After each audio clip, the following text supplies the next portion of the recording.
Welcome back, folks. This is Sarcasm Speaks. I'm Jared here with Bob. We're actually well, I shouldn't say in the middle. We're at the end of the late window of the NFL football games, as is tradition here on a Sunday night. We are wrapping up actually four really good games. Well, up until about like 90 seconds ago, all four games were really close. They were all within one score. And then right on time, right on cue, the Falcons are going to Falcon. And now they're getting their doors blown off by the fucking Bucks. So I think this Minnesota-Arizona game is wild. It's been going back and forth the entire game. There's less than 3 minutes left. Arizona's up 34-33. Talk about one. Well, I don't know if anyone really believes that much in Minnesota's defense, but talk about a game where like everyone thought like the defenses were going to come to play. And you've got, what is that, 67 points?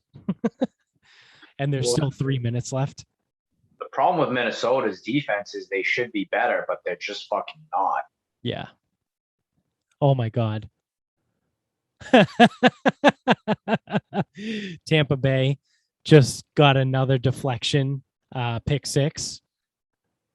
It's going to be what, 47-25? Oh no, that was the opposite. No, they flipped. They're fucking stupid. What are they on? Fox? Fox just gave the points to Atlanta. They just moved Atlanta up 6 instead. Yeah, they fixed it. It's Tampa Bay. But so what my biggest thing from today, I mean, I know last week my bold prediction was that the Cardinals were going to be in the NFC Championship game. I don't know, man. It's looking more and more like maybe Kyler Murray is going to win the MVP if he keeps playing the way he's playing. I tweeted this out earlier, but I think if he can stay healthy, Kyler Murray might be the closest thing we've seen to prime Mike Vick, and maybe the closest we'll ever get to him.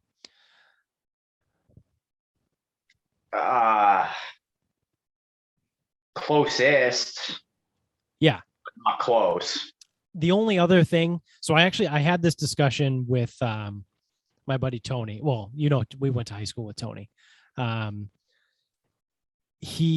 and him were saying, like, we were talking about Mike Vick and how absolutely ridiculous Vick was back in the day, before he got, popped for the whole dogfighting thing.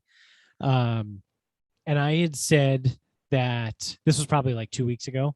And I had said, I think the closest we ever got to that was young Russell Wilson. Not today's Russell Wilson, because he's a lot more of a pocket passer now. He can run, obviously, and he does extend plays with his legs behind the line of scrimmage. But when he was younger, that was pretty close to peak Vic. But these first 2 weeks here in the NFL season, I don't know, dude, Kyler Murray looks like a fucking boss.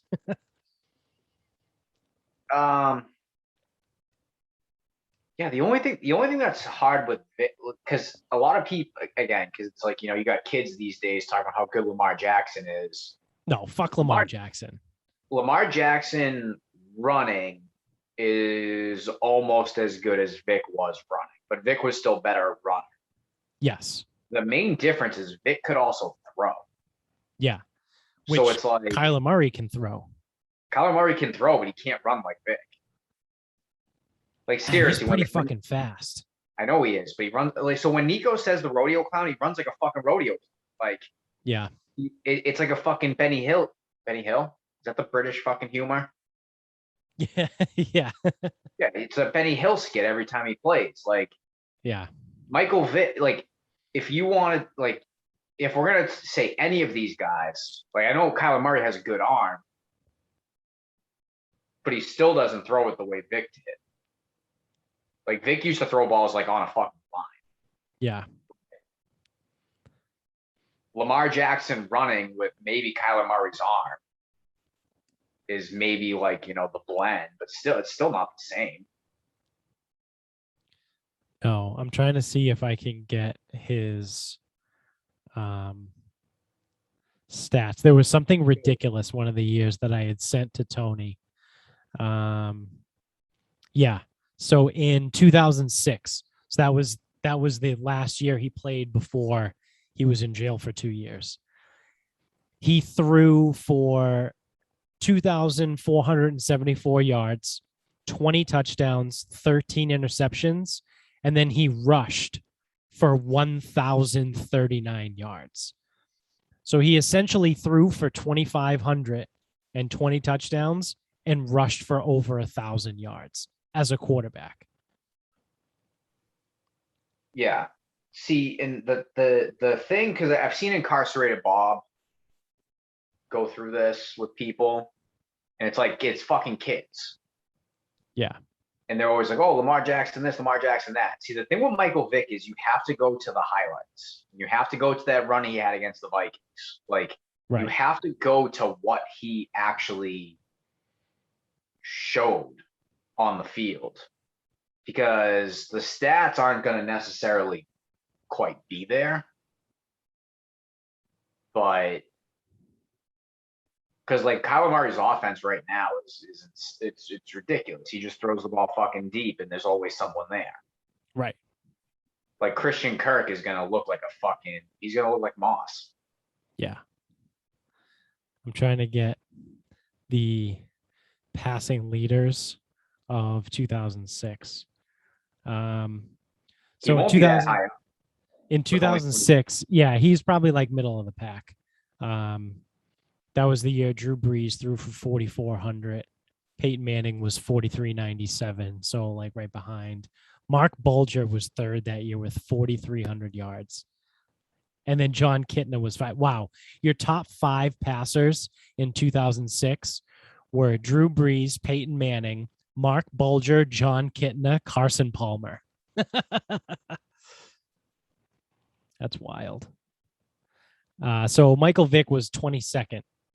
So actually bottom third in passing yards that year. But his 20 touchdowns were good for 10th. So he was top 10 in passing touchdowns. And then obviously, like I said, he ran for 1,000 yards as a quarterback, which is fucking absurd. So yeah, because it wasn't until he got to Philly that he actually threw for, like, he didn't eclipse 3,000 yards until he got to Philly. Right. And he got to 3,000 yards without actually playing every game. Yeah, he played 12 games in 2010, and he threw for 3,018 yards, 21 touchdowns, and 6 picks. They played 13 games and threw for 3,300. Yeah. But I don't know. Again, anytime we're talking, you know, shit like this, you got to go to the highlights, because I don't even know who was on some of those teams. Like, they didn't draft Roddy White till 05. Yeah, Tony that's true Gonzalez too. didn't get there till later. They have Ted Ginn. No, they never had Ted Ginn. Falcons. But yeah, like, again, the stats are hard, because even so, what is this? Kyler Murray's 3rd year. Yes. So right now his receivers are DeAndre Hopkins, AJ Green, and Christian Kirk. Yeah. And Rondale Moore, who has had a game today, to say the least. Vic never had that. No, I honestly couldn't tell you outside of Roddy White who we had. I mean, Algie Crumpler and Tony Gonzalez. Well, but I don't think Tony Gonzalez got there until he was probably his last couple of years. Yeah. Because, well, I'll do this. I'll pull up the 04 Atlanta Falcons roster, because that's the one that he brought to the NFC Championship and they lost. And that was probably like his best actual year. Yeah. Yeah, it's going to be Algie Crumpler. It's going to be Probably Warwick Dunn. Oh shit, yeah. If I could get anything to work here. Was it the 2004 Atlanta Falcons? Yeah, if I could get anything to load, please. Yeah, Warwick Dunn, TJ Duckett. Mm-hmm. Then receivers, I'm looking at Peerless Price, Des Des White. White, rookie Michael Jenkins, Algie Crumpler, Brian Finneran. Like who? Yeah. Literally nobody. Crumpler led the team with 774 receiving yards. Yeah. Yeah. So, like, I don't know, maybe that his low passing yard total is because he didn't really have anyone to throw to. Dude. That was also pre pass happy NFL, too. You know what I mean? Like 2004 wasn't like, teams weren't really throwing it 40, 50 times a game. I mean, now you have Sam Darnold throws the ball 50 times a game. Like if Sam Darnold played in 2004, he'd be throwing it 25 times a game. It's just a different NFL. Yeah, and he led that team to an NFC Championship game appearance. Again, I forget who they lost to. 04. Who the fuck did the Patriots play 04? The Eagles? Yeah, Eagles. It was the Eagles. Because that's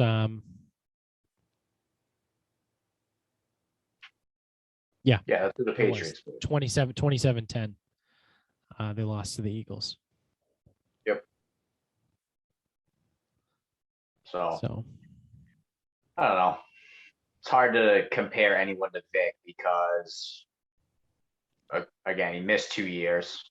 Yeah. Came back, but he was just a little he was a little different. And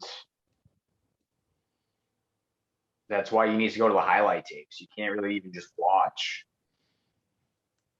Or you can't even really just like hunt his stats down. You got to really see it. Yeah. To know what he was like out there. Yeah, I mean, he was special. Like that. That's what I mean. I said, like I said too, the closest thing we've got. I'm not saying that Kyler Murray is Mike Vick. I'm saying I think Kyler Murray, if he can keep it up and stay healthy, will be the closest thing we'll ever get to peak Mike Vick.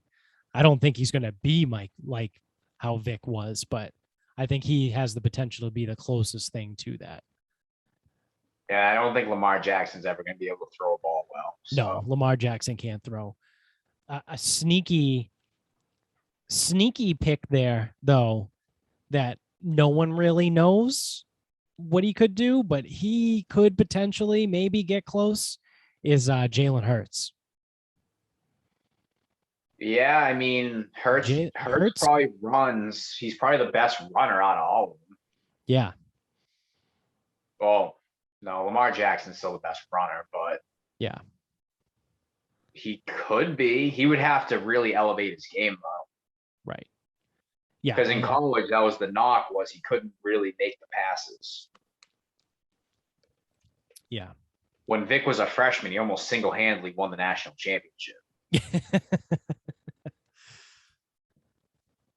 Yeah. So I think Hurts is going to be someone to pay attention to as we go through too. But this is that time. So I forget, it might have been Tony too also that I was talking to, that this is the type of year. So again, if Kyler Murray can stay healthy, I mean, I'll put the curse on him after this game. I have to probably wait until Tuesday because they don't do season props like mid while the games are going. But on Tuesday, I'll check and see what his odds are to win MVP. And I might throw a couple bucks on Kyler Murray for MVP just because this is that time. So like you said, this is his third year in the league. I think Lamar Jackson won MVP his third year in the league. Pat Mahomes won it his second or third year in the league. Well, I know he took that red shirt year, so I guess it probably was his third year. Pat Mahomes' third year in the league, he was MVP. No, I think for both of those guys, it was their second. Okay. Because who won it last year? Rodgers. Yeah. So Rodgers won it last year. Jackson won the year before. Mahomes won the year. But yeah, so it was both of that their second years. Yeah. Yeah. Pat Mahomes was drafted in 2017. He was the 2018 MVP. Yeah, but so really he was basically a fucking rookie, but Yeah. not. Yeah. So I mean, this, like I said, though, this is right about that time, like for Kyler Murray. It's early, the first couple of early years, and then it's going to be, can he stay healthy? Because he's like 5'2" and like 180 pounds. Stop me if you've heard this before, but the Vikings lose a game on a missed kick. Oh, wow. Yeah, I just saw that. They missed the field goal. Arizona wins 34-33. And then a change of pace. Well, not when you think about the opponent, but I was going to say a change of pace for the Cowboys. They won at the end of the game on a fourth quarter comeback. They kicked the field goal to go up and win 20-17. But it appears that the Chargers jinx is greater than the Cowboys, because the Chargers are the perfect team to lose by 3 points or less. Like, Yeah, was it last year? Last year or 2 years ago when they lost? They lost like 7 games by less than a touchdown. With a lead on the fourth quarter, too, I Yeah. think. Yeah. So, classic Chargers there. Nothing changes there. No. Which I think that might put me solely in the lead right now for our pick'em pool. Let me see. You guys listening out there, you can join the Sarcasm Speaks weekly NFL pick'em for $5. We switched it again. So we were doing it on DraftKings. DraftKings kind of fucked us a little bit. So we moved it over to Pool Host. So if you've been following us and you've been joining in and you want to continue to do the weekly pick'em, it's $5. Shoot us a DM or send me a text. If you have my phone number, text me, and I'll get you the link to sign up. But send us a DM on Instagram at Sarcasm Speaks Pod, and we'll get you the link that way too. And this week there's 18 participants, so times 5 was at $90, $80, $90 to the winner, and I am currently leading. If the standings pull up, it tells me that I'm leading, but I can't see the actual standings yet because the page is frozen.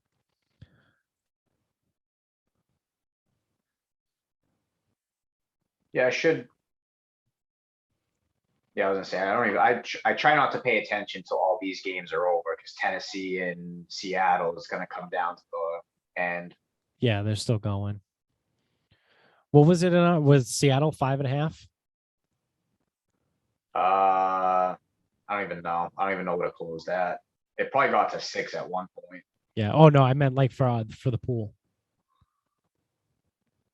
Yeah, so that's what I mean is I don't know. Oh, 5.5. Yeah, Seattle is 5.5.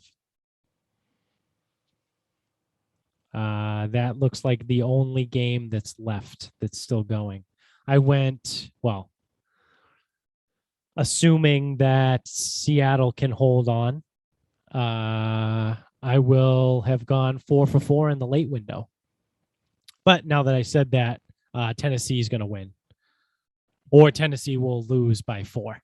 Just remember, all they have to do is cover. Yeah. Yep, and it looks like they're getting pretty close to doing that. So, well, I mean, a touchdown for Tennessee ties the game. So, touchdown and an extra point, I should say. They could go for 2 and try and get the win. But I think I would still be in the clear regardless, going into the night game. So I don't know. We'll see that as it goes. But again, the weekly Sarcasm Speaks NFL Pick'em, hosted by Pool Host. Let us know. We'll get you in, and we'll go from there. $5. We'll send you the Venmo. We'll send you the link. We'll get you hooked up, and we'll be good to go. All right, so now that we get all that stuff out of the way, I got something that I think is fucking ridiculous because this really made me mad the other day. I put it on my Instagram story. There was an article that just came out from, I don't actually know what news article posted this, because I just saw it on Instagram as like a screenshot. But the title says, "It's not dangerous." Like, then there's semicolon. "Screaming fuck Biden may also be illegal." So this article goes on, and like, so the second, like the underline of the headline says, "Experts warn that in addition to the violent incitement caused by screaming expletives at the president, such threats may also be criminal." So for backstory, if you guys have no idea what's going on with this, for the last couple of weeks at college football games all over the country, there have been "fuck Biden" chants that have been going on, which I think is absolutely hilarious. But so that's the title. That's this, like the secondary headline. And then I'll read, this is just a screen grab of the article.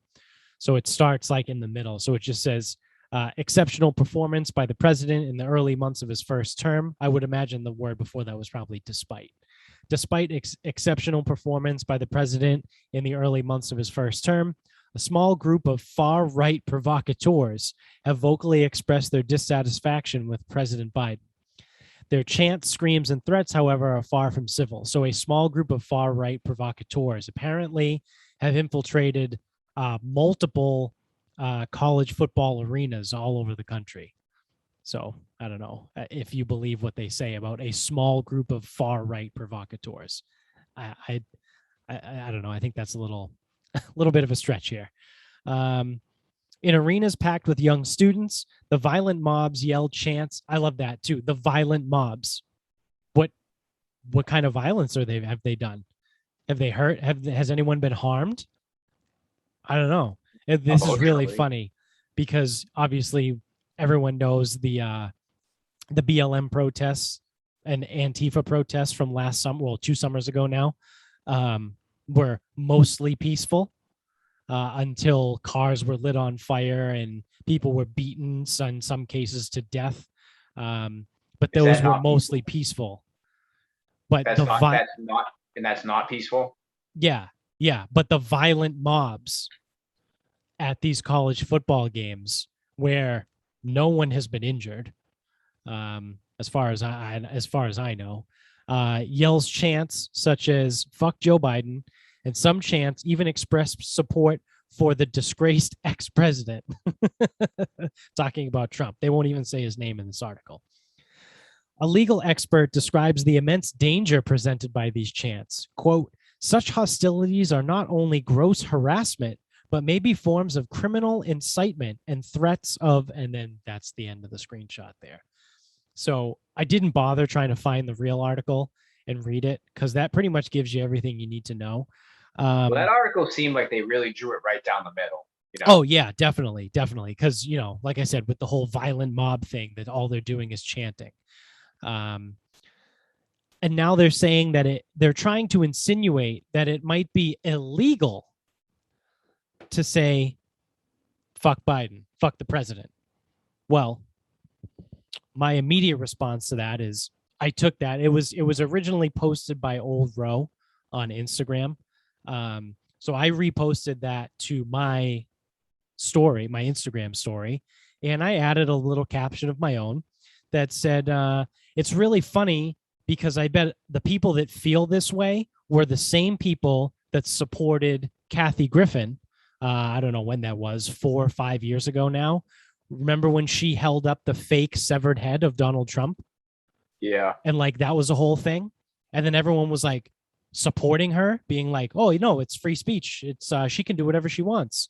And then people like, people on the right were like, "She needs to be thrown in jail," all this stuff. And it's like, well, what are we doing here?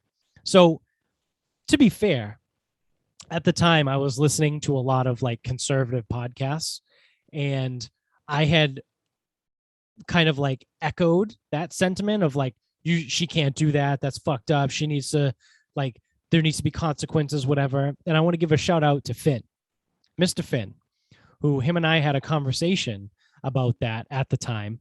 And he pretty much brought me back down to earth and was like, well, I don't know, man, like free speech means free speech, right? And he got me to realize the error of my ways, and come around to realizing that free speech means free speech. Free speech does not mean only the speech that makes me feel comfortable and that I agree with. So the same people, again, that probably supported Kathy Griffin, we'll call it 4 years ago, holding a fake severed head of Donald Trump, are probably the same people right now saying, well, if you chant fuck Biden, that's a criminal. That could be potentially criminal. Well, you're a piece of shit, because that doesn't add up. There's no consistency there. Now, all I ask for is consistency. So if I meet someone that is like, yeah, I thought Kathy Griffin should have gone to jail, and I also think that these kids should go to jail for saying that. All right, well, I have nothing I can come at you with because you're consistent. You support totalitarianism, which I can't get down with, but at least you're consistent. But the real, I don't know the word I'm looking for. The real of it is that this is all allowed. You're allowed under the First Amendment, the right to free speech. What makes this country different from every other country in the world, and what makes it the greatest country in the world, is that you can stand on the sidewalk and yell at the top of your lungs, fuck the president, and nothing will happen, because you are protected by the United States Constitution. And these people that are like, well, these violent mobs that are saying fuck Biden, it's criminal. No, you're a piece of shit. Fuck you. Yeah, they're trying to come out on top on both sides, because the easiest example is the same way that it's okay that you can say whatever you want about Trump now, before, whatever, because even though he's not the president anymore, he's still so fucking divisive. I can't even believe that. Like, right. I don't know how the fuck he fucking finagled his way into that one, but fuck that. What a fucking masterclass. Yeah. Bullshit, basically. So if you can't say fuck Biden, then you can't say fuck Trump either. Correct. So that's how that works. You don't get it both ways. Right. And obviously this is coming from a liberal side, and the liberal side is fucking soft. Like, I get it. And it's like, yeah, should people be going around saying fuck the president? Usually not, but the president kind of sucks, according to some people. So yeah, according to half the country at all times. yeah. I actually had some guy fucking pull that on me. I was at work, and I'm like, well, 97% of people are idiots. And he kind of like we're walking over, and he says it kind of slow. He's like, well, only 79 million are idiots. I look back at him. I go, what the fuck? Are we doing fucking politics now? Like, yeah, what is that? The yeah. amount of people who voted for Biden? He's like, yeah. I'm like, no, we're not fucking doing this. This is not how this works. Yeah. We are not doing that bullshit. No, it's 97% of people. It's 97% of people. Which probably puts us at what, like 315 million? There's 330 million. It's not just 79 million. You fucking, whatever the number is. I don't even know. I thought it was more than that, but whatever. Yeah, 81. I think allegedly 81 million people voted for Joe Biden. Yeah, that doesn't even, like, how can you say that no one who voted the other way isn't a fucking idiot? Yeah. Because I've got the number at 97% of human beings. Yeah. So yeah. You know what? Yeah, you're right. It's just those who voted for a certain guy. Let me see. 300. and 30, that's 1,000. That's million times 0.97. That's roughly 320 million people in the United States. in the United States. That That doesn't are fucking even stupid. that doesn't even account for other countries too, Yeah. because Well, they've there's got to be what, like just 8 billion people in the world now? Something like that?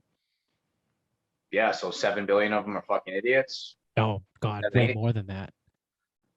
seven Um, point oh, five. that's too many zeros for my calculator. I have to turn my phone sideways so I can get more space. Um, so 8 billion times 0.97. Yeah, that is roughly 7.76 billion people. Are idiots. Yes, are idiots in the world. Yeah, tough That scene. means Tough out scene. of 8 billion people, there's about 300 million of them that aren't idiots. Yeah, been a Less than while. that, 225 million actually. That's not a lot. No, that's probably why I've never met someone. Yeah, same. Actually, I don't know. There's a couple out there, people that are actually genuinely smart. Yeah, but they're too smart usually to actually like be in a position to do good of anything. Because that's the other thing people always say too. Because that's like everyone always talks about like, you know, the last two elections in particular, in 2016, people are like, "Are you fucking kidding me? Of all the people we had to choose between Hillary and Trump. Like they both fucking suck." And then in 2020, we have to choose between Trump and Joe Biden. Again, these are the best. These are the best fucking people you can come up with. But what I always say, and what other people always say too, is that the actual intelligent, like the actually intelligent people, they're not in politics because they know it's a No, waste of fucking time. politics is for idiots. Yeah, politics is for fucking idiots. So it's like one of those like Elon Musk. I know, and I know it's a running joke and all that shit, but like, and I know he can't ever be the president, Just but say like Bezos. Elon Musk would never want to be the president because he's too smart. Yeah. Like Jeff Bezos doesn't want to be the president because he's too smart for that. He's like, Yep. fuck that. Because I can make way more money working for like being the CEO of Amazon. And then I'll just retire and join the And he's board. probably more powerful as the CEO of Amazon. Yeah. There's a reason why throughout history, we've never had like a legitimate like billionaire. Like, well, I mean, you say what you want about Trump, but Well, wasn't George Bush fucking loaded? yeah, but he had oil money. Like they own like an oil ranch in Texas or something. But like I mean like a big time, you don't have like a big like Fortune 100 CEO be like, I'm gonna run for president. It No, doesn't it's a waste happen. of their time. It doesn't happen. Yeah, it's a waste of their fucking time. Yeah. Like the closest thing we probably ever got to that was Ross Perot. And I don't know who the fuck that is. yeah, he ran through the 90s as an independent.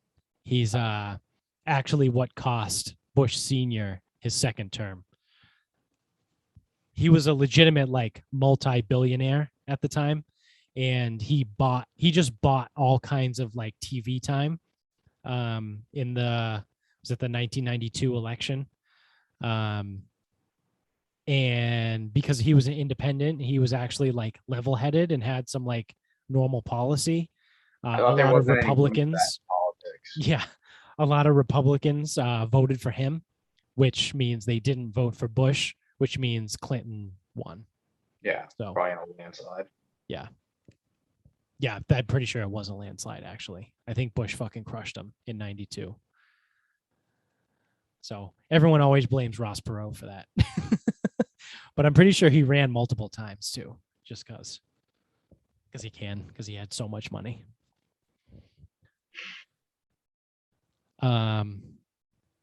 What else we got here? Oh, I got something.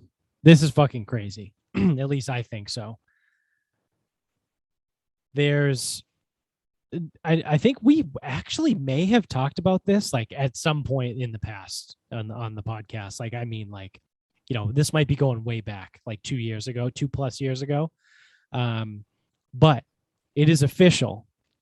There have been decisions made and steps taken to resurrect the woolly mammoth from extinction. So this is what I mean. I think we talked about it before, maybe at some point. I don't remember this at all. It would have been something like really quick. Like, this is what I mean. It could have been like 2 years ago. And it was quick or something, but they're doing it. They're bringing it back. It's official.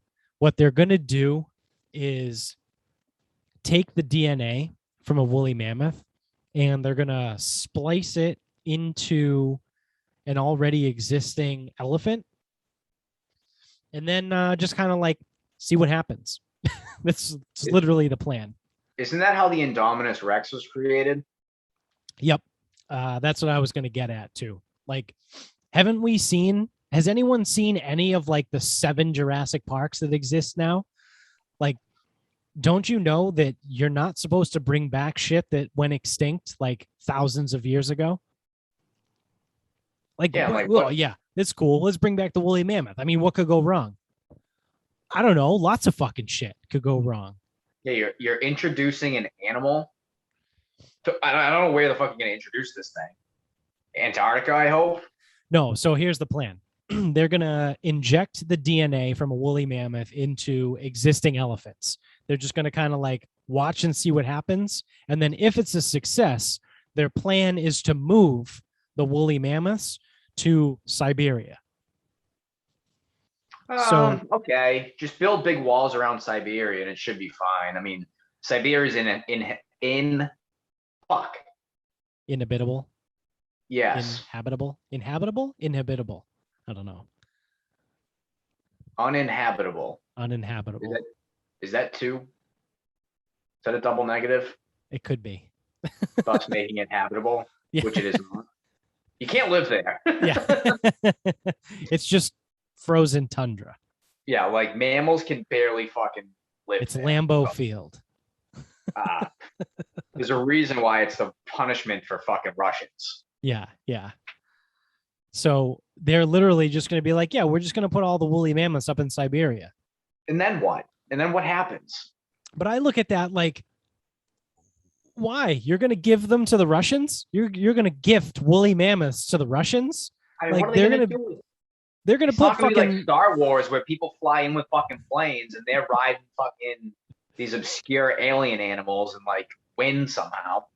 They're gonna put freaking lasers beams on its head or something. Like, they're gonna do something really weird. They're gonna do something fucked up. Russians are gonna do something really fucked up if they get woolly mammoths. Don't you think it would be way easier for Russians to just use lasers not attached to a fucking animal? Yeah, but it's more fun to put them on their heads. Yeah, Dr. Evil already tried that, didn't work. And then so then you got the whole thing that, they have no natural predators and the food, I don't know what they eat, but I would imagine like anything that used to kill them, maybe like, a saber-toothed tiger or any shit like that, those don't exist anymore.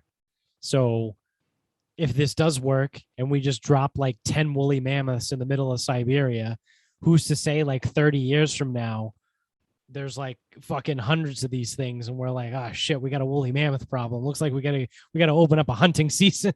Yeah, we gotta treat them like the fucking pigs in Texas. Yeah. Like, they have no natural predators. And then what the fuck are they gonna do for a food source? Dude, nothing lives in Siberia, so I have no clue on that one. Yeah, it's like, I don't know. This whole thing just seems dumb. It's either like a waste. Well, it is definitely a total waste of money either way. But it's a waste of money if they do this. It's successful. They drop them in Siberia, then they all die because they have no food. Or like they do all of this and then it doesn't work and then they die and it's like, well, it's a waste of money. Like, what the fuck? Like, how much money are they spending to bring back these stupid fucking woolly mammoths? I don't even care about the waste of money because that's all government is. It's just all a waste of money. Yeah. but it's just like, again, you're gonna bring them back for what? Just to say you did it? Yeah. And what, you're gonna fucking like have them actually exist? Like in nature, in the wild? Now you're like, we already fucked with nature to a point that we really fuck it up, and now we're gonna do this. Yeah. I don't know. Just seems reckless. And I mean, if you believe climate science, eventually Siberia might be a beautiful place to live. Oh yeah, because they'll be out of ice. Yeah. Yeah. Ice is going extinct. Remember that. Um, that's like a real thing though. So Yeah, we China, talked about it.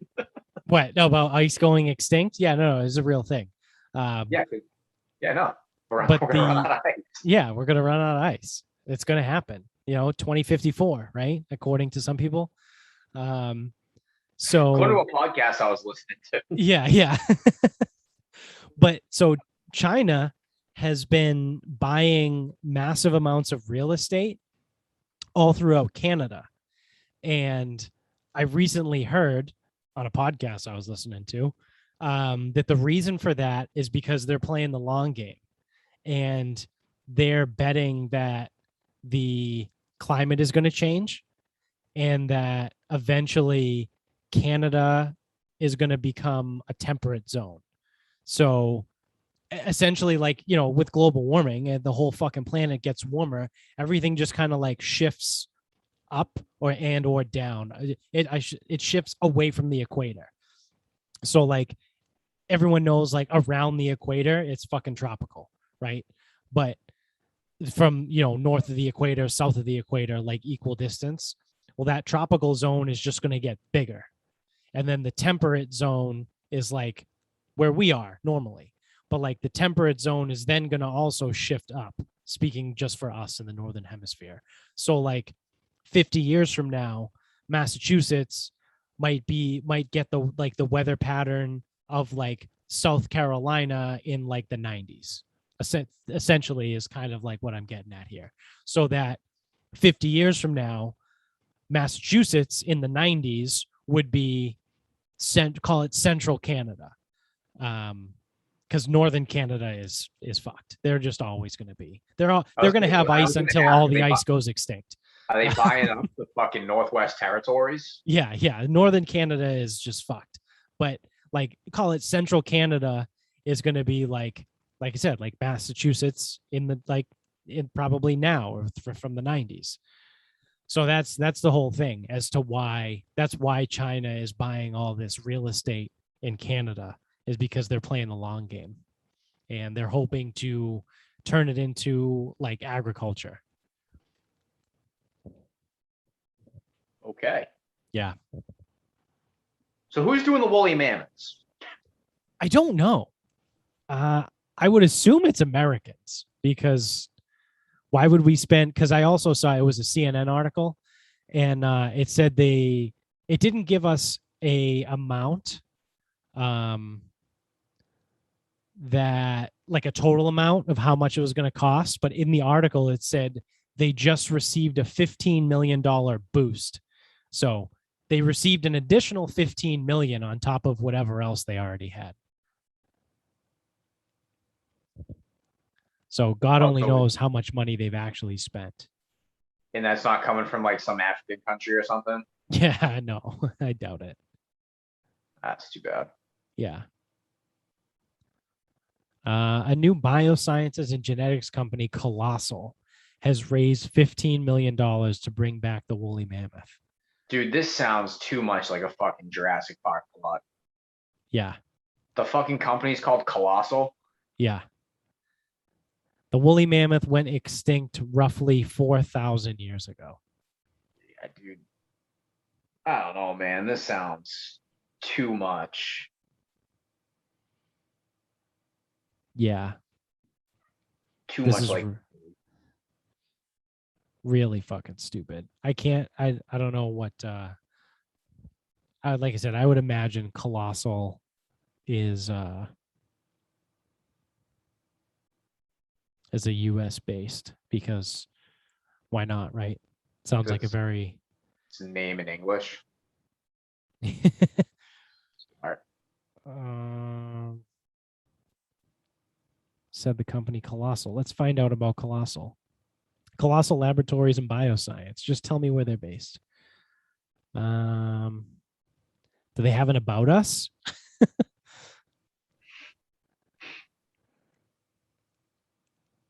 Oh no, maybe they're not. The CEO of Colossal is Letita Garrio de Cuye. Cuyo. Cayeux.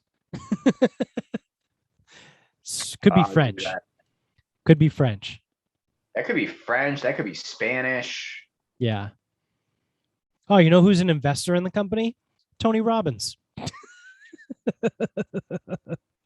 What could go wrong? Nothing says personal responsibility and life coach thing like a woolly mammoth. The leadership on that company will be fucking insane. Yeah, so they are US based. They have 3 locations in Dallas, Austin, and Boston. Sick. Austin and Boston, Massachusetts. Yeah, local guys. So that's fucking stupid and a waste of money.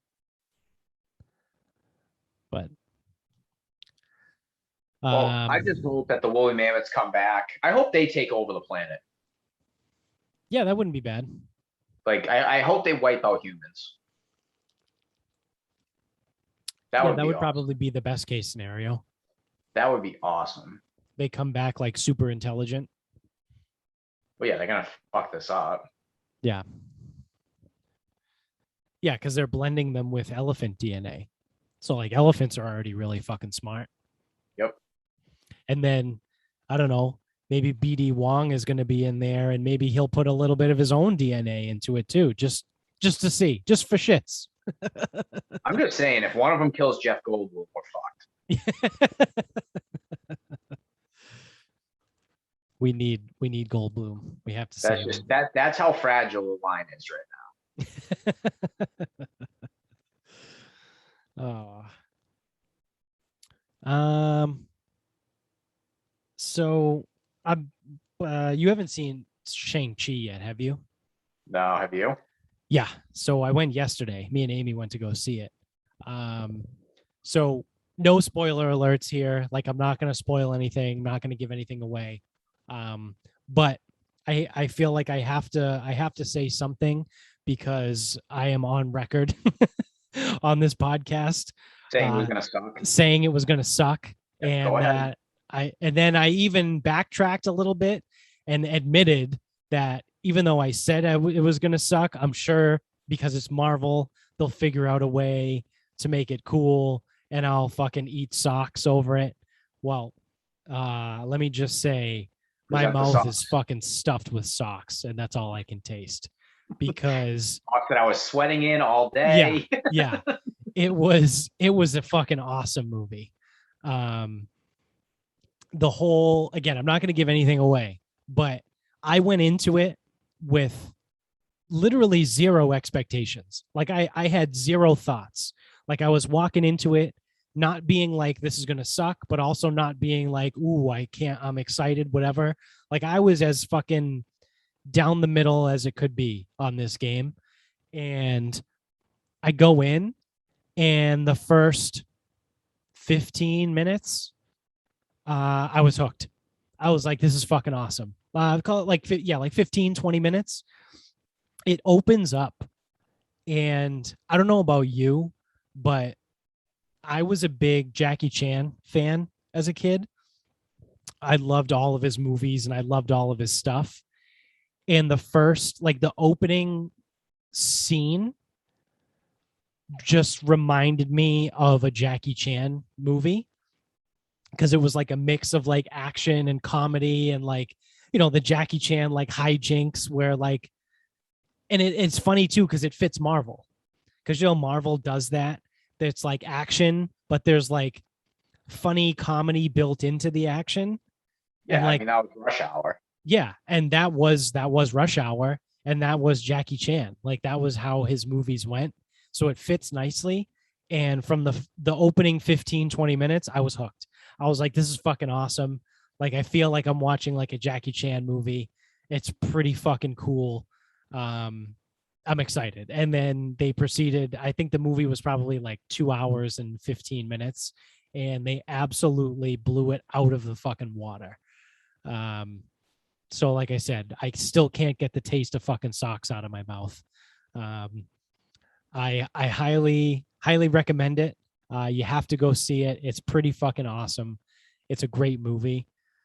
Um, it's it's interesting. So I've said this to Amy too, that it's going to be one of those things where I'm excited once more movies and things come out to go back and see what the connecting factors are. Because so if you remember, like as the beginning phases of Marvel came out, all those movies were, we didn't know they were all connected, really. Like there were those like the end credit scenes, whatever, but like it wasn't until the Avengers, where we were like, oh shit, they're all in the same movie. And then at that point we were like, well, they just have like their Avengers movies and then like that's it. Like we didn't know that Guardians of the Galaxy was also going to be connected and like all this shit. Because, but now that we know how everything goes, if you go back and watch it, you're like, oh yeah, no shit, that's an Infinity Stone. Or like, oh yeah, no shit, that's like a thing that's going to pop up in a different movie. Like like things cross over you once you know. So like I'm really interested to see what the crossovers are going to be in this new phase and how everything is connected. Because you can see a little bit of it in this movie. Like you can kind of figure out like where the crossover connections are going to be, but it just has me more excited for the next phase of Marvel, even though I said it was probably going to suck. Because not only did I say Shang-Chi was going to suck, I said the entire phase 4 of Marvel was going to suck. Specifically the Eternals. Yep. So that's the other thing. They had a preview of the Eternals in the movie theater, and it looks really fucking good. Do you remember what I told you on this show? That it's Marvel and they'll figure it out and make it good. They wouldn't make the movie if it Yeah. wasn't gonna be good. Right, exactly. Yeah. And I said the movies that are more likely to suck is when they have like a hero or actor or a character that they've already relied on before and Yeah. don't actually do anything with him, like Right. Thor, the second Thor. Right. And what was it, Iron Man 3? Did that one suck? Iron Man 2 was pretty bad. Iron Man 2, okay. Yeah. But it's like you already have that character, you already have that actor, we already know who this person is. And it's like, all right, well, let's force a story because we have to give them, contract allotted movies. Right. But with these, they did not have to make these movies. No. And the worst part for you, because I'm going to make you eat your words all the time, is they're only going to get better with the more movies that come out. Yeah. Because we don't know where any of these links are. We don't know the link with Loki. We don't know the link with WandaVision. Right. Even I mean, Falcon like we can kind of figure it out. Like we kind of have an idea that Wanda will probably pop up in Doctor Strange 2. And I like everyone kind of talks about like the linchpin of like the next phase is going to be Doctor Strange 2. Like that's what's going to kind of like pull everything together. But I mean, Yeah. So the one thing I was gonna say. So obviously we know we know who's casted for what movie. Like we know that. Yeah. So it's like we know Wanda's gonna be in Doctor Strange 2 because she's been casted in that movie.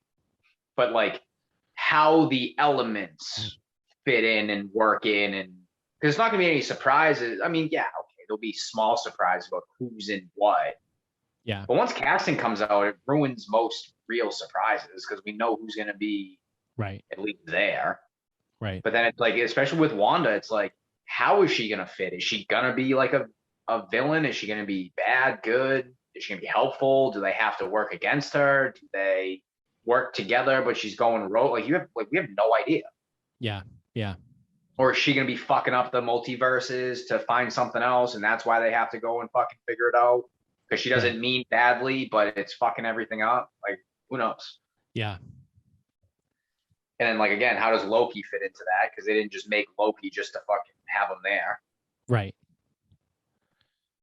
Yeah. So, I mean, like, out of all of those, it feels like really it was just, and I think we've said this before, but it feels like it was really just Falcon and the Winter Soldier that felt a little out of place and like disconnected. But everything else, like, you can see the connections there and where it's going. You know, like you can see the connection between Wanda and the multiverse, which is literally the title of Doctor Strange 2, the Multiverse of Madness. So, but then it also fits in with Spider-Man because there's something to do with the multiverse there, right? Plus, which also fits in with Loki. Yeah.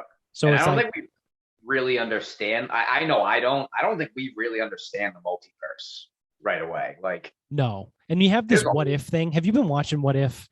Yes. It's not good. I do not enjoy it. Let me put it that way. I don't like it. Think. So the most recent episode was Michael B. Jordan. Yes. Was the Black Panther. Yes. The one before that was so fucking stupid. It was zombies. The zombies was stupid. I thought the one before that was okay, I think, but I don't remember what it was. Yeah, it was that T'Challa as Star-Lord?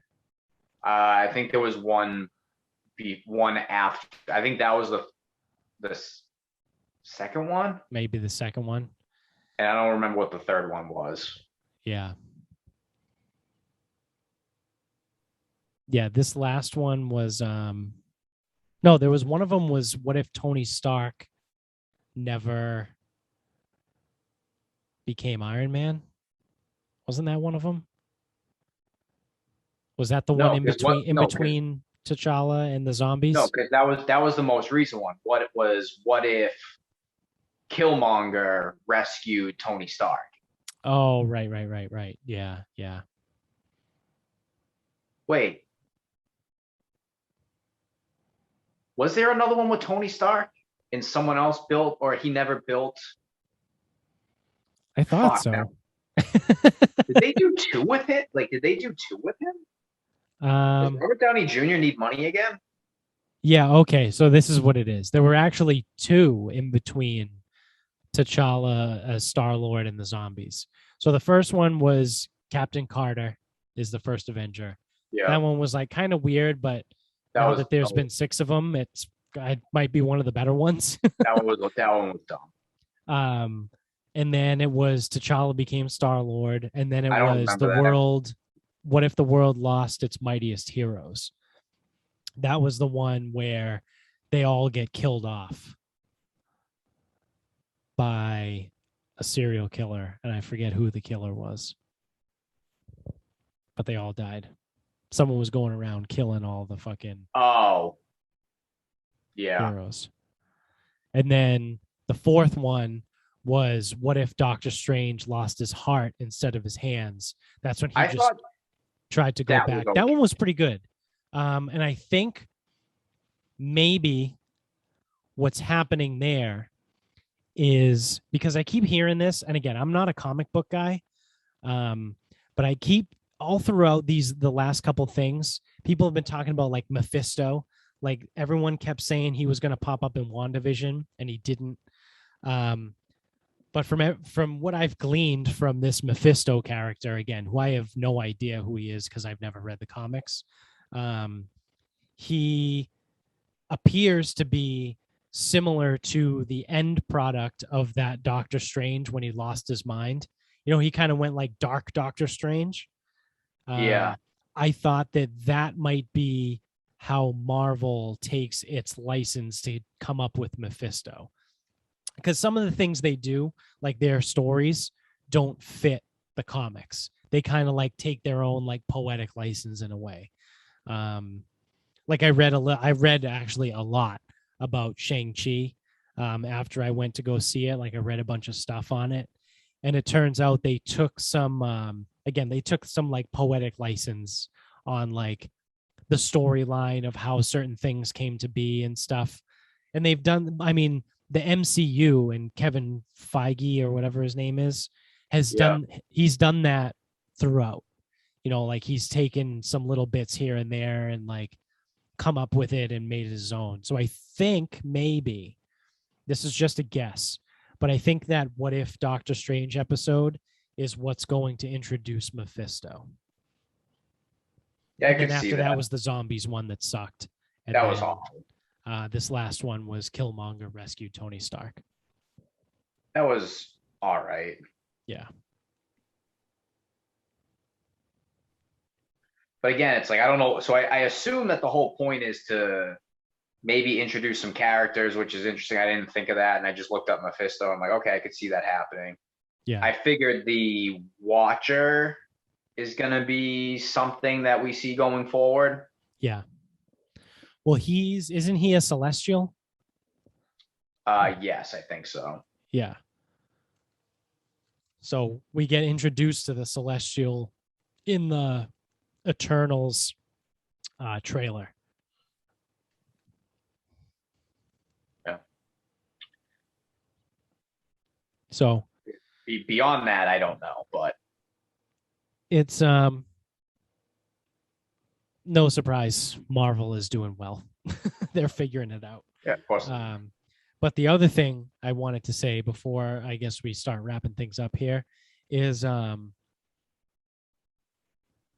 the first time in I don't even know. It has to be at least 2 years, if not 3 years.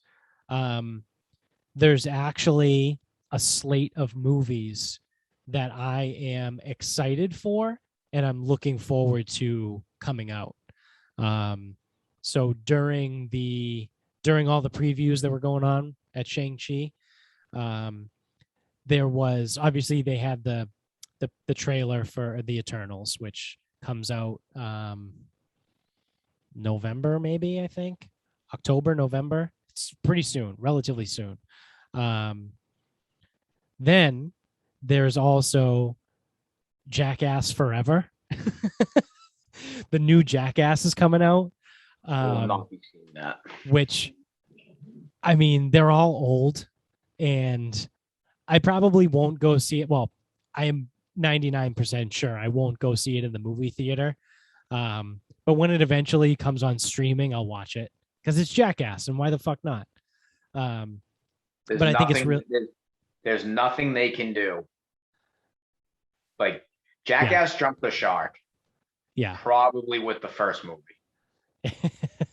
And then I think they made 3 plus like a special release. Yeah. Because 3, there was 3, and then or was 3 the 3D one? Because I knew they had a 3D movie. 3.5.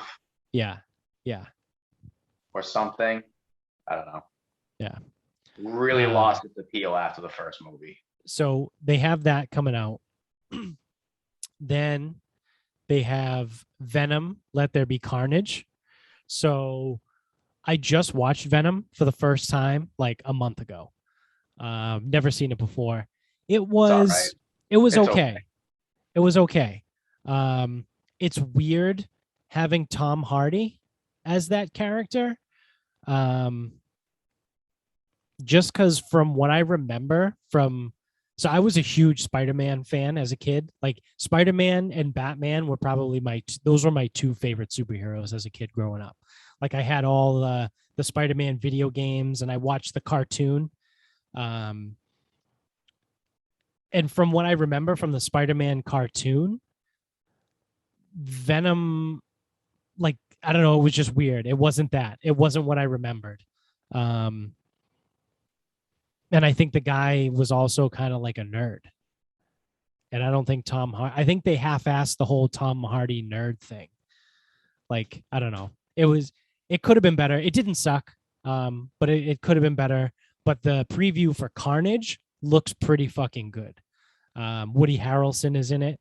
He plays the guy that holds Carnage. Um, and I did always like Carnage in the cartoon.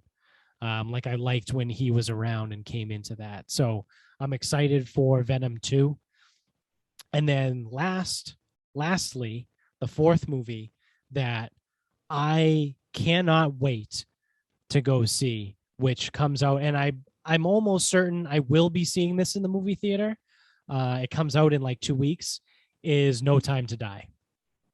Oh, I thought okay. Yeah. I thought you were with that build up. I thought you were going Matrix 4. No, that doesn't come out. I don't know when that comes out, to be honest. Oh, okay. I figured it was coming out by the end of the year, but because I heard Yeah. some stuff like, "Oh wow, we see the Matrix 4 and Neo is really just John Wick," and I'm like, Yeah. "Okay, here we go."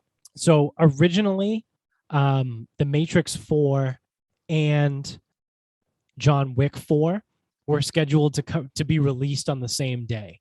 So back in 2018, 2019, when they were like planning to start production and do it before coronavirus, obviously, they had planned, and everyone was calling it Keanu Reeves Day. It was like May 21st of 2021 or May 20, whatever it is, sometime in May in of this year. And that was the whole big secret, like the whole big thing. Everyone was like, there's going to be some bombshell that somehow connects John Wick and Neo because they're both coming out on the same day in theaters. And I heard that and I was like, I highly doubt it. I think it's just a coincidence. I don't think they're even produced by the same studio. So like, there's a lot of really like we see it with Marvel. Like Marvel Studios is owned by Disney, but Spider-Man is owned by Sony, and there's all kinds of bullshit there. Like if The Matrix and John Wick aren't produced by the same studio, I can all but guarantee you that there's not going to be anything to do with each other. It was just a fucking coincidence. But obviously, coronavirus happened and they had to reschedule everything. So now I'm looking at it, and The Matrix 4 is coming out on December 22nd of 2021. So that will be this year. And the production company is Village Roadshow Pictures and Venus Castina. So now I'm going to Google John Wick 4. John Wick 4 is coming out May 27th of 2022. And it doesn't list a production company. So I'm going to go to the Wikipedia page. Summit Entertainment, Thunder Road, and 87 North. Distributed by Lionsgate. So sorry to burst your bubble, guys. But I highly doubt there's going to be any kind of fucking crossover. Yeah, it makes sense to me.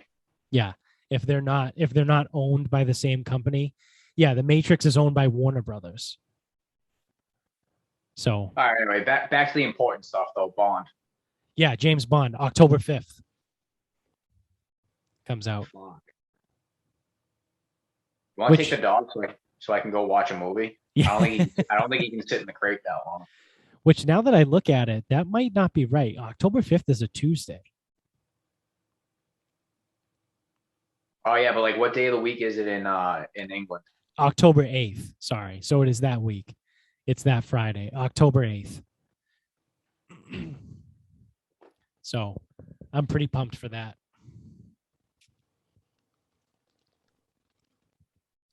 I'll probably be at the movie theater that weekend to watch it. Although, I don't know. I don't like being... It has nothing to do with COVID. I just hate fucking crowded movie theaters because I hate people in general. So maybe, I don't know. I don't know if I want to go at the weekend that it comes out because it's probably going to be fucking packed. But I don't know. I will go see it within a week of it coming out. I don't know if I'm going to go opening weekend, but I'll be there to see it very quickly after it comes out.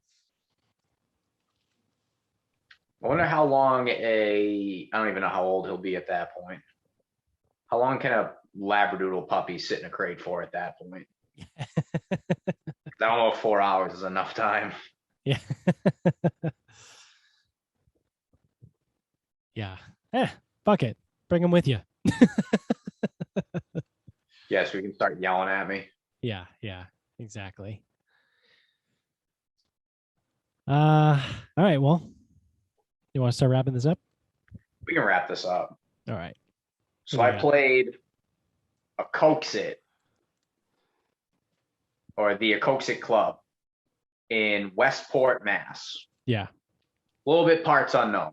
Never been to Westport, never been to Horseneck Beach, but whatever.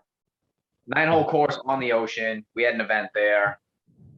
One of the guys that played last year said it's great, go play, whatever. So I go, I play, no problem. So I'm gonna breeze through my rounds. Yeah.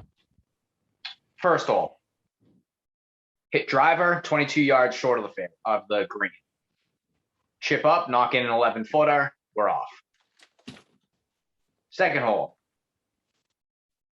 hit the approach to 9 feet, missed the putt, but we got par, so we're good.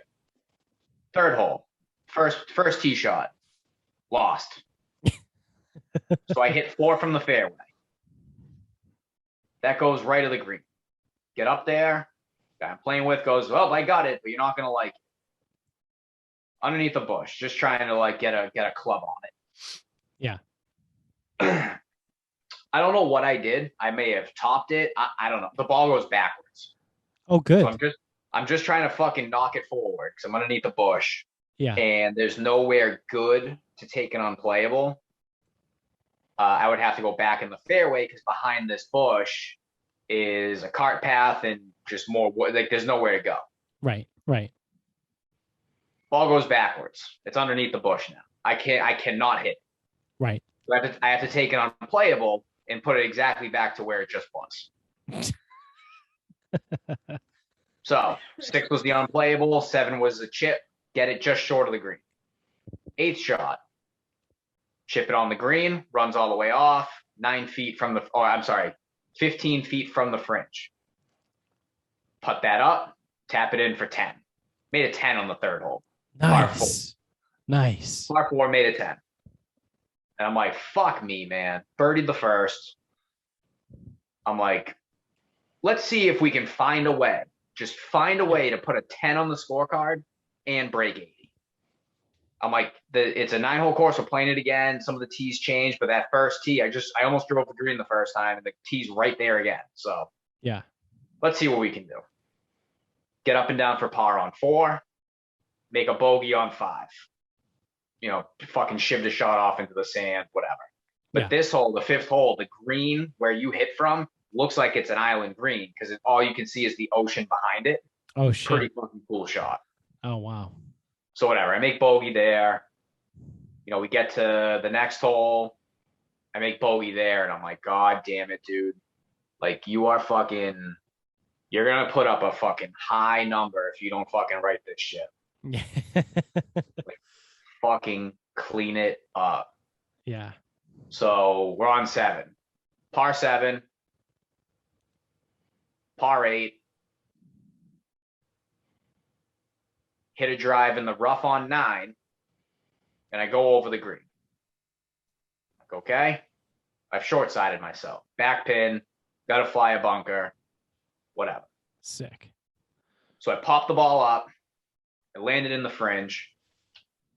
It runs out 70 feet to the front of the green. Jesus. I landed it in the fringe. Yeah. And it ran out 70 feet. Wow. So I think from there, I putted it 13 feet by the hole.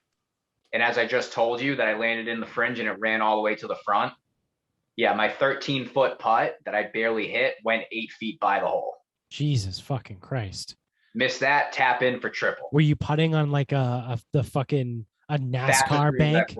It was the fastest greens I've played this year. And it wasn't even so much that the greens had giant hills in them. They really didn't. Yeah. But they were so fucking fast, and whatever slopes they were, the ball just didn't stop. probably the best greens I've played all year out of any place I've played. And I've played a couple places that are super fucking nice, like nationally ranked, but Yeah. whatever. So that's a front 945. And I'm thinking, wow, if I want to get to 80, I have to shoot 1 under on the back. Yep. And I'm like, what? I'm like thinking, I'm like, man, dude, I'm going to put up a high fucking number. Like, this is going to be bad. Yeah. Like, this is going to be like myopia bad where I shot an 88. So I'm back on 1, teed up, 22 yards to the pin this time. I think I was 29 the first time. I probably said 22. Yeah. 22 yards to the pin. Chip it up 5 feet, knock it in, birdie. All right, now we're going. All right, let's go. Second hole, fairway or rough green 2-putt par. Now we're back to the scene of the crime. Third hole, but it's a different tee. It makes the shot look way better. Right. Right. Fairway, green, 2-putt, move on. Yep. Next hole, 190 something yards, par 3. Green, 2-putt, move on. Yeah. Wow. So I'm 1 under through 4 on the back. Yep. So we get to the 5th hole, and there's bunkers down the right, and I'm like, so I hit it down the right, and I'm like, fuck, get lucky. One of the guys in the group goes, no, I think you bounded right through. I wish the fucking ball was in a bunker because I had to stand in the bunker. The ball was at my hip height. Oh, good. And I just had to advance the fucking thing. So it was like a baseball swing. Yes. And I swing a baseball bat right-handed, and I'm a left-handed golfer. Yeah. Yeah. So, just hack it out, knock it on, bogey. Next hole is actually playing as a par 5 this time. Again, knock it on, 26 feet by the hole, barely hit it, runs 8 feet by. Yep. So I make the 8-footer coming back for par. So we're still even through 6 on the back. 7th hole. I hit it right of the green, chip it up to 3 feet, and I missed the fucking 3-footer. I was sitting there, I'm lined up with it. Actually, no, so I was, even. So I missed the fucking 3-footer because I'm looking at it and I go, don't give the hole away. You don't want to miss the hole on a 3-footer. So right. Instead, I lined it up right at the cup and it broke off an entire cup. Yeah. So 1 over, through 7, on the back. Again, my target was 34. That would mean I would break 80. Hit the drive down the right side, and there's a big rock formation on the boundary. Yeah. So I have like 165 yards wind at me to an elevated green. I hit a fucking 6-iron, and all I can do is hit it over these fucking rocks and hope. Yep. And boy, fucking did I. I fucking hear this thing over the rocks, and I see it like cutting back towards the cup, and I'm like, man, if that was the right fucking club, that is going to be fucking good. 15 feet above the pin, I barely putt the ball. Yeah. And I hear like one of the other guys, and I know the guy, so he wasn't being like a dick about it. He goes, oh man. And the ball never stops rolling because he thought it was going to finish like 6 feet short. Yeah. And the ball just stops on the edge. I'm like, you got to be kidding me. Like on the fucking edge. I'm like, I'm fucking gonna like just waiting for like a gust of wind. Like, come on, man. So it's par there, still 1 over, going into 9, second scene of the crime. Fairway, and then I get a yardage, and I'm like, nope, not going over. So I hit it like 40 feet short, knock it up 5-footer, knock the 5-footer in par. So I end up shooting 81. Yep. With a 10 and a triple on the front. That's 11 over for the round, and 9 of them came on 2 holes. So that's pretty good. That's why it's like a 10 is bad, but I was more bummed about the triple on 9 because I'm like, fuck, dude. Like a 10 is bad, but the 10 happened. You cannot make a fucking triple. Right. 81, good enough for 3rd place. And my birdie on 10 held up for a skid. So I ended up doing okay money wise, finished third, 81 with a 10. So now, looking back at these events, I have a third place where I carded a 10 and a triple on the front nine. I have a second place where I carded 8 on the second hole of the day. Yep. And I have a third, I think, last year where I would have won, but I made an 8 on the 18th hole. Now, if you want to call that a choke, okay. I did not know where I stood on that 18th tee. Yeah. Nor did I know it was good enough to win. Right. So, you could call it a choke, but seriously, I didn't know where I stood. Hit a ball left OB, then hit a ball right, and had to fucking take it from a different fairway and hit a 5-iron up and over trees to the back of a green where I de-greened myself. I was a fucking bastard, but I'm like, some of my best finishes have come with a giant fucking number on the card. Yeah. Like, you gotta Well, that's the secret. Like, you got to make a big number, so then you just buckle down.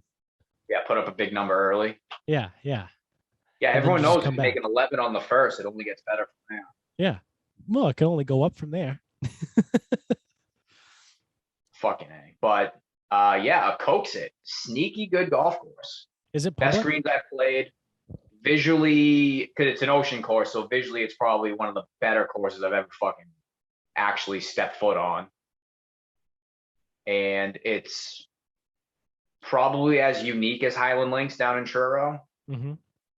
I think it's better than New Seabury, the front nine at New Seabury. But it is private, so yeah, most people might not really get the chance to play there. Yeah. Is these all tournaments through like Mass Golf? No, it's the Tour of Greater Boston. Oh, okay. Yeah, that's what I meant. I don't know the difference between those things. So Mass Golf whole. So if the tournament has Massachusetts something in it, like Massachusetts, Mass Am, Mass Mid Am, yeah, Mass Open, those are all Mass Golf events. Yeah. The Tour of Greater Boston are just contained within those that sign up for the Tour of Greater Boston. Yeah, because anyone can do the Tour of Greater Boston, right? Yeah, if you sign up at the beginning of the year. Yeah. And then they'll give you a handicap. Yeah. Because you need to have a handicap to get into the things. Maybe next year. Well, so this is my only thing with the Tour of Greater Boston is for someone like you, you are welcome to come. There is a 35 handicap out there. Guy shot 116 at Acoaxet. Yeah. It does happen. People put up high numbers. The one thing that people are not used to, and because I've had a lot of people ask me, when we play, it's ball and hole. You have to play by some level of rules. And you can have a long day out there. And like a lot of people, like people who just kind of play and they play for fun, they're not always ready for that. Yeah. Yeah. So, it can be rather unenjoyable.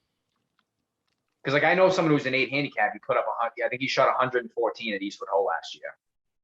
Like, yeah, that's an awesome golf course, and he probably had his worst experience golfing ever. Yeah. And it kind of deterred him from wanting to play more, because then he's sitting there trying to not be embarrassed about playing like hell. Yeah. So I mean, that's one thing, but I mean, he's an 8 handicap. Like if I go in knowing like, so like for me, really, I just kind of want to see what it's like to play a really nice golf course. So like, I haven't played a ton, but like, you know, Newport National probably is one of the nicest I've ever played. Yeah.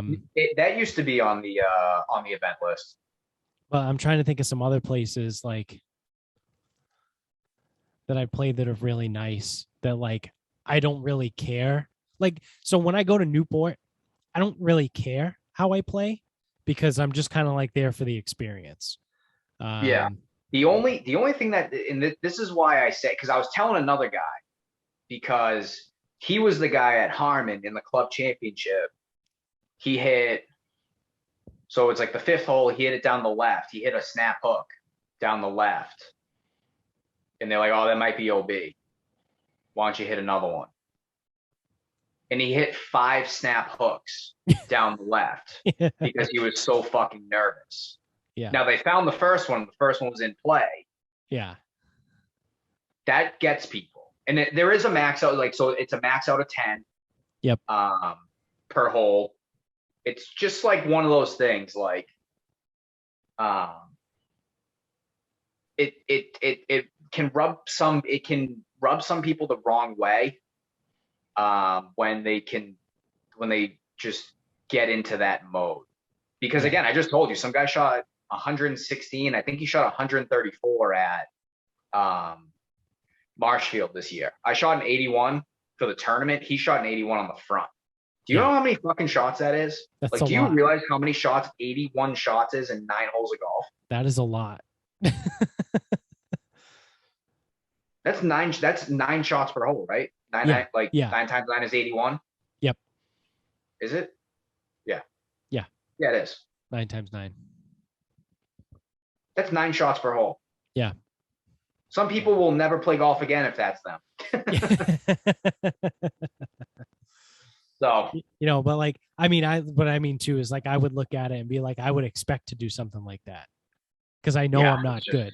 Like if I were that guy who was an 8 handicap, who then went out and shot like a 116, I'd be like, I would be embarrassed. But if I'm a 23 handicap and I go out there and I shoot a 116, I'm like, I don't care. Nope, that happens. Yeah. Like, hey, I don't give a shit. This was a beautiful course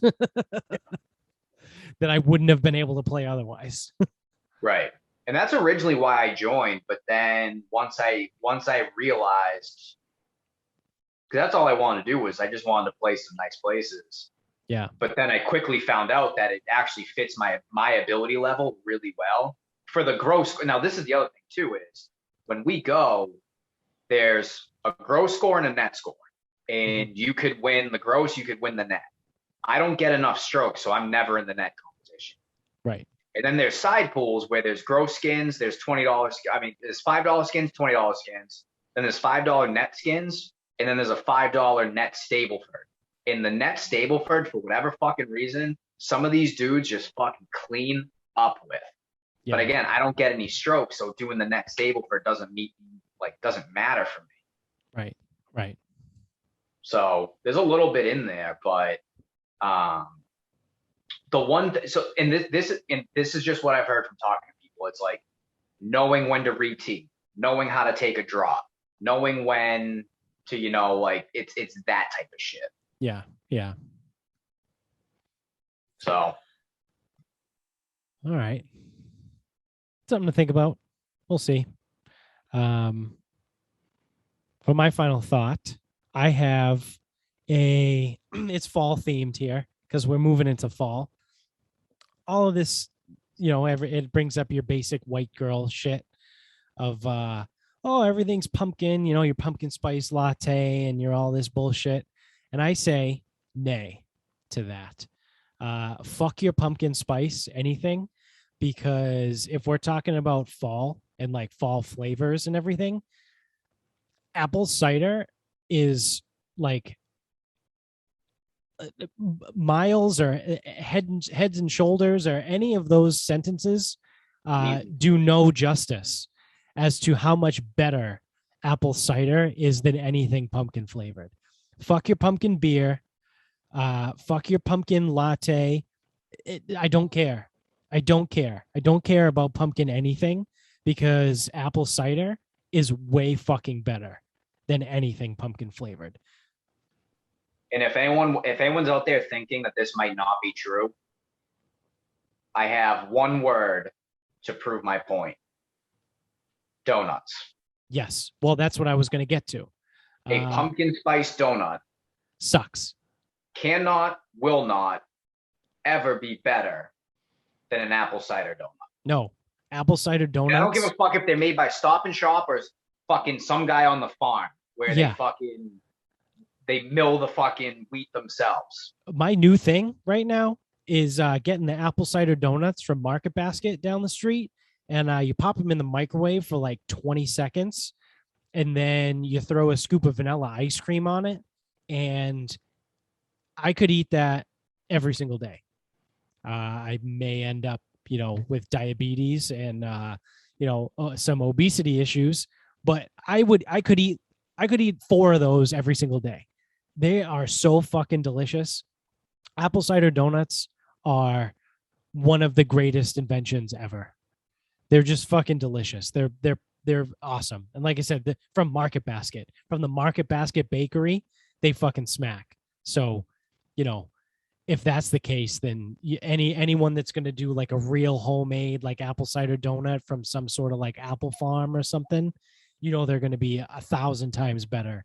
And it just blows the fucking doors off of anything pumpkin flavored. So fuck your pumpkin, fuck your basic white girl shit.